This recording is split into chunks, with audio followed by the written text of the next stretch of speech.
The 21st century so far has been undeniably dominated by the rise of China. Every year the Chinese economy had been growing, every year China produced more and more goods, and since 2009 they have been the largest exporting country in the world. Nothing seemed to be able to stop China on their rise to global economic domination.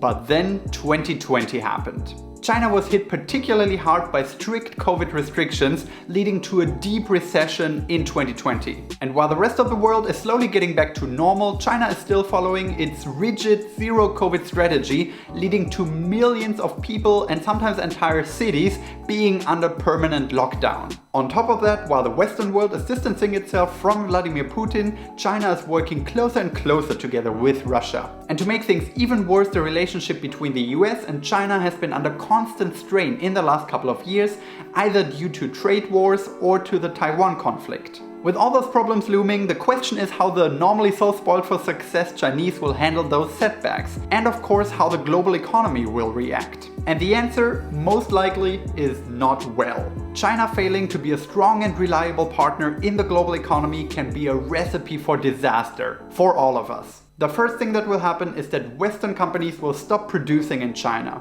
As a business, you just can't take the risk of your production constantly being threatened by lockdowns or trade wars. Apple recently announced that they will move part of their iPhone production from China to India, and more companies will follow. And while strategically that makes perfect sense, it of course comes at a price. A price for building new factories, a price for training new employees, a price for setting up an entirely new supply chain, and this price will have to be paid by the consumers. Which brings us to the second step of global economic downturn, inflation. While certainly there are pros and cons to the rise of China, one thing that is undeniable is that it supplied the Western world with cheap products. And many people are not even aware how many of our products actually come from China. It's estimated that close to 30% of all produced goods last year came from China, while even 40% of all products on Amazon have Chinese origin. Those are shocking numbers, and it shows the turmoil that will be created if companies decide to no longer produce in China.